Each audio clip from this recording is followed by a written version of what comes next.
Hello, I'm Wayne Visser and I'm Director of CSR International, and I'm here today in Rio de Janeiro with Alda Marina Campos, who's founder and director of Pares. Welcome. Thank you. Let's kick off by just getting some of your views on CSR in Brazil. Okay. First, is an honor to be part of this interview and to share what I have been seeing here in Brazil. For the last 5 years, I have been studying a lot about this and working on this for the last 4 years. And to talk about what has been happening, I have to mention the research that was done by Instituto Ethos, which is a reference here in Brazil. And they completed 10 years. So actually the major institutes that work this in Brazil, they are in their 10, mostly 15 years. And in this research, they made a stakeholder engagement to see what did the companies and what did the third sector have felt that improved. And it's amazing how they are aware that there was an improvement on the conscience of social responsibility. There are in some initiatives they already have accomplished a very good level, but it has says that it wasn't enough to what it should be done for a really change. They have mentioned that they have the indicators that are more used here in Brazil.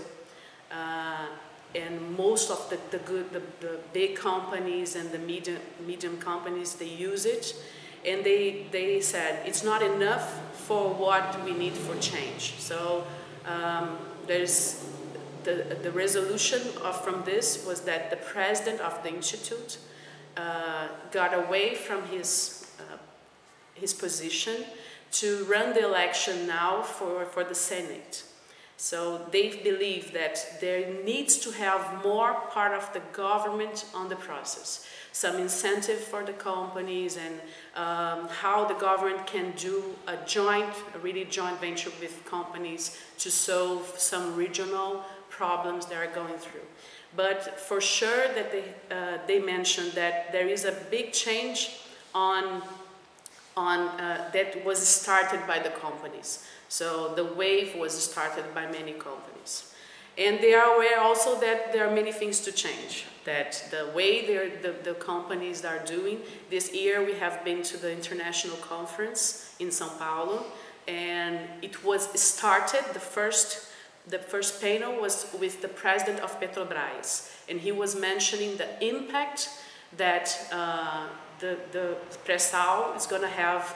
The exploration in this level in the sea is going to make in all the economy, and the risk that we are doing. And the Mexico Gulf tragedy hadn't happened since that time.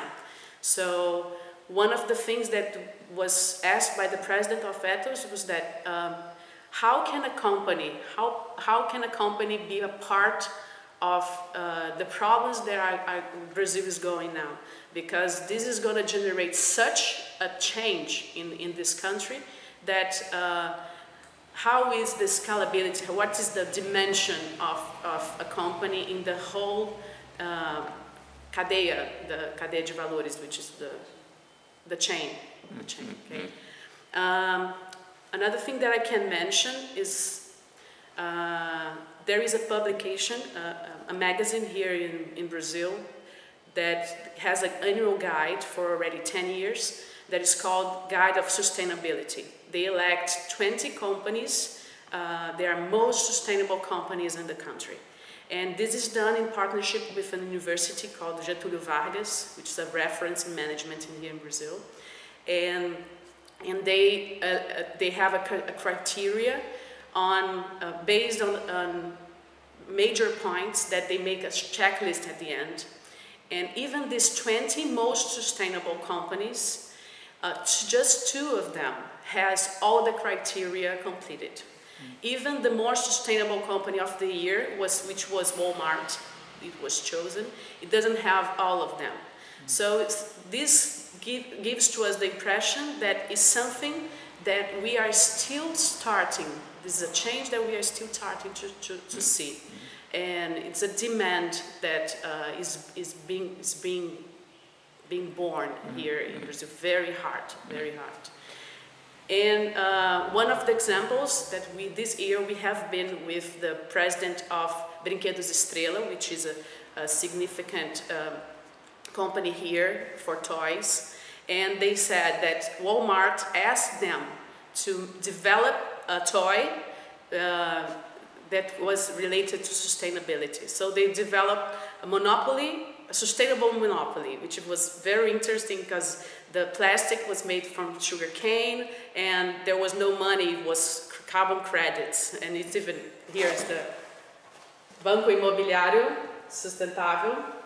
And it showed the position of Walmart of making all this value chain, having another way of doing business. Okay, and another point that I can mention is that when we started our company, we have brought together our experience on participating planning, and we saw that only with real stakeholder engagement we could have the points that were really effective on making a change. And we do interviews before with the stakeholders, bring them to the workshop and build the plan together. And we are seeing a very effective way of bringing sustainability to the business. And this is what I can mention is it's a result of our experience and what we have been studying at university here. It's and it's very related to what CSR 2.0 is defending. So something I got very pleased to see. So just final question then, because you mentioned Walmart, I'm aware that they were a target for Greenpeace here some time ago. Just tell us briefly that story and what happened. It's a very interesting history. Last year, Greenpeace gave a report about all the meat produced by the state of Pará. And Pará, and they give the list of the companies, and Walmart was part of it, Adidas and all very recognized companies. And they called Greenpeace and they said, I want to leave being part of the problem to become part of the solution. So what can we do together? So they brought together the retail companies, Carrefour and Pão de Açúcar, and they said, what are we going to do? So they stopped buying the meat from Pará for 13 days, and this made the producers come to São Paulo to discuss what can we do together to not devastate the natural resource of Pará. And this became a case here in Brazil, which gave Walmart the recognition of the sustainable company of the year by this guide. This was a very interesting experience. Well, thank you for sharing with us today, and I know that Rio is also the place for the next World Cup. Yes. So I hope it's a sustainable one, and thanks for talking to us today. Oh, it was a pleasure.